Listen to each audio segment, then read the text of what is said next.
नमस्ते दोस्तों, मैं हूं रमेश मेहता। हमारी कहानी में आप सबका स्वागत है। दोस्तों, आपको क्या पता है कि गणेश जी की क्या क्या कहानी है? गणेश जी ने कैसे जन्म लिया? गणेश जी को गजानन कैसे कहा गया? और आपको ये भी पता है कि गणेश जी नागलोक यानी पाताल लोक का राजा है।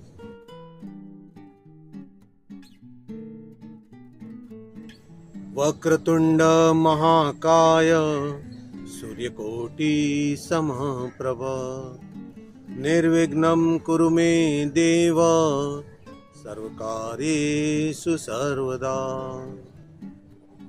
जय गणपति बाप्पा।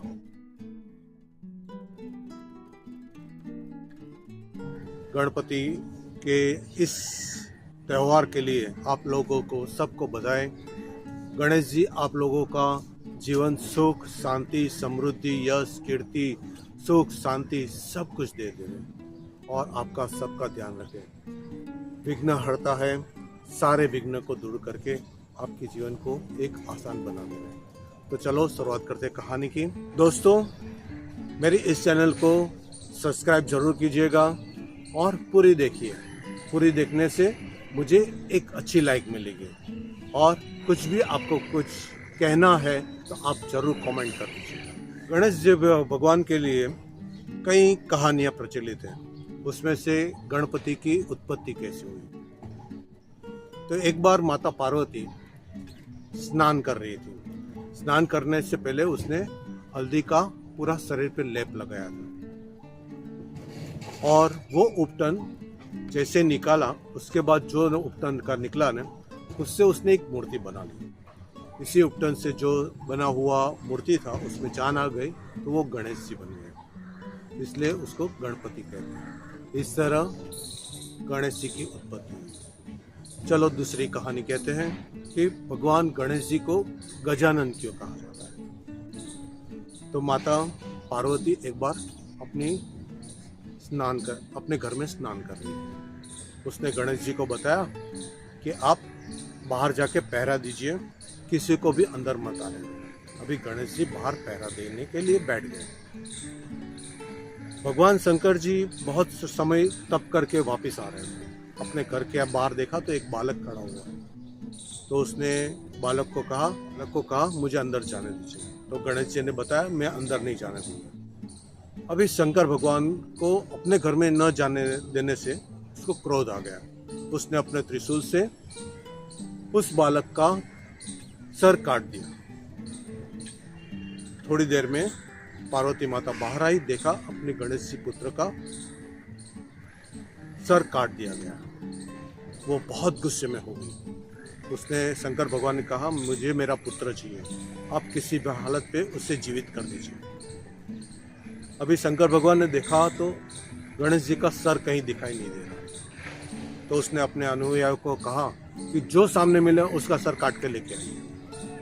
अभी सारे अनुयायी भाग पड़े। सामने एक हाथी का बच्चा जा रहा था। अभी सब अनुयायियों ने सोचा इसको क्या करें। फिर सोचा जो शंकर भगवान की आज्ञा है वही मान लेते हैं। उसने उस हाथी के बच्चे का सर काट दिया और काट के शंकर भगवान के सामने पेश कर दिया। शंकर भगवान ने उसका सर उस धड़ के ऊपर रख दिया और उसको जीवित कर दिया। अभी माता पार्वती ने देखा एक बच्चा तो जीवित हो गया है मगर उसका सर हाथी जैसा है, तो बहुत दुखी हो गई। उसने बताया कि ऐसे कैसे चलेगा, उसका कोई मान भी नहीं रखेगा। तो शंकर भगवान ने वरदान दिया हमारे गणेश जी की सबसे पहले पूजा होगी। जब कोई भी पूजन करेगा, कुछ भी कार्यक्रम करेगा तो सबसे पहले गणेश जी की पूजा होगी। और इसी तरह गणेश जी का नाम गजानन रखा गया। चलो तीसरी बार तक कहते हैं।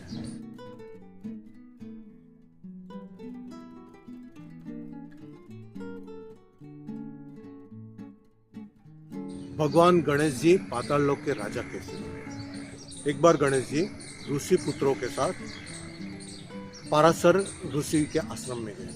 वहां सब बच्चे खेल रहे थे। उसी समय वहां कुछ पाताल लोक की नाग कन्या वहां आ गई।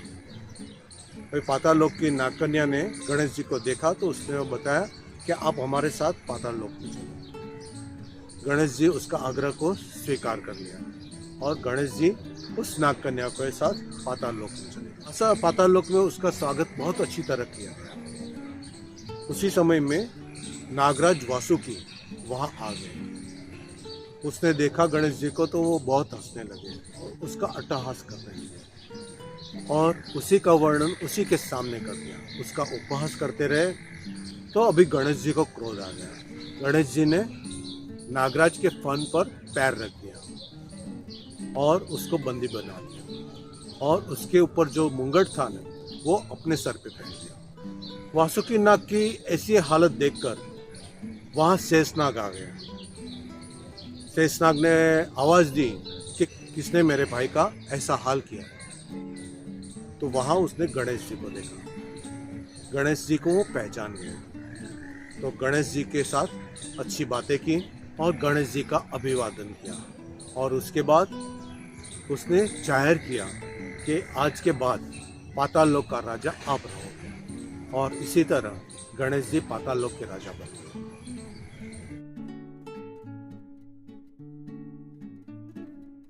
दोस्तों, मेरे इस चैनल को सब्सक्राइब जरूर कीजिएगा और पूरी देखिए।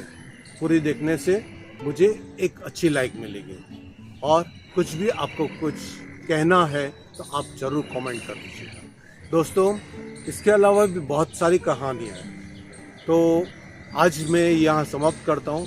फिर और एक कहानी लेकर आऊँगा। तब तक के लिए धन्यवाद। जय श्री कृष्ण, जय श्री राम, जय हनुमान, जय गणेश, हर हर महादेव, भारत माता की जय।